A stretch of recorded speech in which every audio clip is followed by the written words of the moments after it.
ಕಲಿಯುಗದ ಭಗೀರಥನ ಪುತ್ರನ ಕೃಷಿ ಧ್ಯಾನ.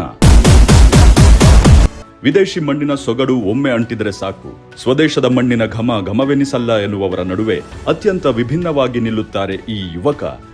ತಂದೆ ಯಶಸ್ವಿ ರಾಜಕೀಯ ಧುರೀಣ, ವಿದೇಶದಲ್ಲಿ ಉನ್ನತ ಶಿಕ್ಷಣ, ಎಲ್ಲ ಸೌಕರ್ಯಗಳಿದ್ದರೂ ಇವರಿಗೆ ಕೃಷಿ, ನಟನೆ ಮೇಲೆ ಎಲ್ಲಿಲ್ಲದ ಆಸಕ್ತಿ.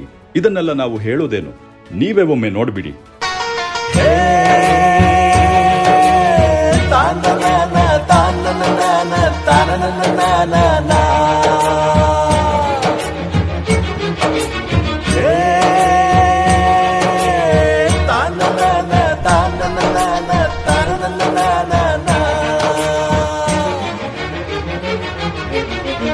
ಸಿನಿಮಾ ರಂಗದಲ್ಲಿ ಮಿಂಚಿದವರು ಕಾಲಾಂತರದಲ್ಲಿ ರಾಜಕೀಯ ರಂಗಕ್ಕೂ ಎಂಟ್ರಿ ನೀಡಿ ನಿಜ ಜೀವನದಲ್ಲಿಯೂ ನಾಯಕನೆನಿಸಿದ ಸಾಕಷ್ಟು ಉದಾಹರಣೆಗಳು ನಮ್ಮಲ್ಲಿವೆ.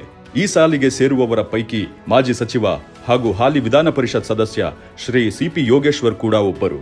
ಸೈನಿಕ, ಉತ್ತರ ಧ್ರುವದಿಂದ ದಕ್ಷಿಣ ಧ್ರುವಕ್ಕೂ, ಭದ್ರಿ, ಪ್ರೀತಿ ನೀನಿಲ್ಲದೆ ನಾ ಹೇಗಿರಲಿ, ಪಾಂಚಾಲಿ, ಶಿವಪ್ಪ ನಾಯಕ ಸೇರಿದಂತೆ ಸಾಕಷ್ಟು ಸಿನಿಮಾಗಳಲ್ಲಿ ನಟಿಸಿ ಕನ್ನಡ ಸಿನಿಮಾಸಕ್ತರ ಪಾಲಿಗೆ ಇಂದಿಗೂ ಸೈನಿಕ ಎಂದೇ ಖ್ಯಾತಿ ಪಡೆದವರು ಅಂದ್ರೆ ಅದು ಶ್ರೀ ಸಿಪಿ ಯೋಗೇಶ್ವರ್ ಅವರು. ಕೇವಲ ಸಿನಿಮಾ ರಂಗದ ಯಶಸ್ಸಿನ ಜೊತೆಯಲ್ಲಿ ರಾಜಕೀಯ ರಂಗದಲ್ಲಿಯೂ ಮಿಂಚಿ ಚನ್ನಪಟ್ಟಣದಲ್ಲಿ ಹ್ಯಾಟ್ರಿಕ್ ಗೆಲುವಿನ ಸಾಧನೆ ಮಾಡಿ ಸಚಿವ ಸ್ಥಾನವನ್ನು ನಿರ್ವಹಿಸಿದ್ದು ಮಾತ್ರವಲ್ಲದೆ ಕರ್ನಾಟಕದಲ್ಲಿ ಬಿಜೆಪಿ ಸರ್ಕಾರ ಮತ್ತೊಮ್ಮೆ ಅಧಿಕಾರ ರಚಿಸುವಲ್ಲಿ ಪ್ರಮುಖ ಪಾತ್ರ ವಹಿಸುವ ಮೂಲಕ ಕೇವಲ ಸಿನಿಮಾ ರಂಗಕ್ಕೆ ಮಾತ್ರವಲ್ಲದೆ ಬಿಜೆಪಿ ಪಾಲಿಗೂ ಸೈನಿಕ ಎನಿಸಿಕೊಂಡಿದ್ದರು.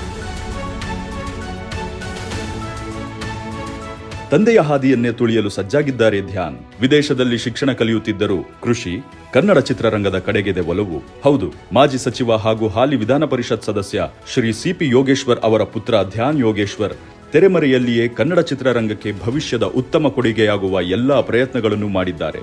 20 ವರ್ಷ ಪ್ರಾಯದ ಧ್ಯಾನ್ ಯೋಗೇಶ್ವರ್ ಸದ್ಯ ಲಂಡನ್ನಲ್ಲಿರುವ ಮಿಡಲ್ಸೆಕ್ಸ್ ವಿಶ್ವವಿದ್ಯಾಲಯದಲ್ಲಿ BBA ವ್ಯಾಸಂಗ ಮಾಡುತ್ತಿದ್ದಾರೆ.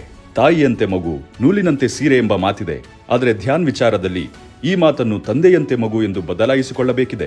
ಏಕೆಂದರೆ ಶಿಕ್ಷಣದ ಜೊತೆಯಲ್ಲಿ ಲಂಡನ್ನಲ್ಲಿಯೇ ನಟನಾ ಶಾಲೆಗೂ ಸೇರಿರುವ ಧ್ಯಾನ್ ಕನ್ನಡ ಚಿತ್ರರಂಗದಲ್ಲಿ ಭವಿಷ್ಯದ ಹೀರೋ ಆಗಿ ಮಿಂಚಲು ರೆಡಿಯಾಗುತ್ತಿದ್ದಾರೆ. ಸದ್ಯ ಊರಿಗೆ ಮರಳಿದ್ದ ಧ್ಯಾನ್ ತಮ್ಮ ಕೃಷಿ ಪ್ರೇಮ ಹಾಗೂ ಕಲಾಭಿಮಾನ ಎರಡನ್ನೂ ತೋರಿಸುವಂತಹ ರೀತಿಯಲ್ಲಿ ವಿಡಿಯೋವೊಂದನ್ನು ಬಿಡುಗಡೆ ಮಾಡಿದ್ದು ತಮ್ಮ ನಟನಾ ಸಾಮರ್ಥ್ಯವನ್ನು ಪ್ರದರ್ಶಿಸಿದ್ದಾರೆ. ಇದೆಲ್ಲದರ ಜೊತೆಯಲ್ಲಿ ಕ್ರೀಡೆ ಬಗ್ಗೆಯೂ ವಿಪರೀತ ಒಲವು ಹೊಂದಿರುವ ಧ್ಯಾನ್ ಬಾಸ್ಕೆಟ್ಬಾಲ್ ಹಾಗೂ ಫುಟ್ಬಾಲ್ ಆಟಗಾರ ಕೂಡ ಎನಿಸಿದ್ದಾರೆ. ಶಾಲಾ ದಿನಗಳಲ್ಲಿ ತಬಲಾ ಪ್ರದರ್ಶನ ಕೂಡ ನೀಡಿದ ಧ್ಯಾನ್ ಅವರು ಜರ್ಮನಿಯಲ್ಲಿಯೂ ತಮ್ಮ ಪ್ರತಿಭಾ ಪ್ರದರ್ಶನ ತೋರುವ ಮೂಲಕ ಎಲ್ಲರ ಮನಗೆದ್ದಿದ್ದರು. ಓದಿನ ಜೊತೆಯಲ್ಲಿ ಕೃಷಿ ಕ್ಷೇತ್ರದ ಕಡೆಗೆ ಒಲವು, ಕ್ರೀಡಾಭಿಮಾನ, ಕಲಾ ಸರಸ್ವತಿಯ ಆರಾಧನೆ, ಹೀಗೆ ಎಲ್ಲವನ್ನೂ ಮಾಡುತ್ತಿರುವ ಧ್ಯಾನ್ ಯೋಗೇಶ್ವರ್ ಅವರು ಭವಿಷ್ಯದಲ್ಲಿ ಉತ್ತಮ ನಟನಾಗಿ ಹೊರಹೊಮ್ಮಲಿ. ವಿದೇಶದ ಅಮಲಿಗೆ ಮಾರು ಹೋಗದೆ ಇಂದಿಗೂ ಕನ್ನಡಾಭಿಮಾನವನ್ನೇ ಮೈಗೂಡಿಸಿಕೊಂಡು ತಾಯ್ನಾಡಿಗೆ ಮರಳಿ ಸಾಧನೆ ಮಾಡುವ ಹುಮ್ಮಸ್ಸಿನಲ್ಲಿರುವ ಧ್ಯಾನ್ ಯೋಗೇಶ್ವರ್ ಅವರ ಕನಸು ನನಸಾಗಲಿ. ಭವಿಷ್ಯದಲ್ಲಿ ಕನ್ನಡ ಚಿತ್ರರಂಗದ ಮಾಣಿಕ್ಯನಾಗಿ ಹೊರಹೊಮ್ಮಲಿ ಎಂದು ಹಾರೈಸೋಣ.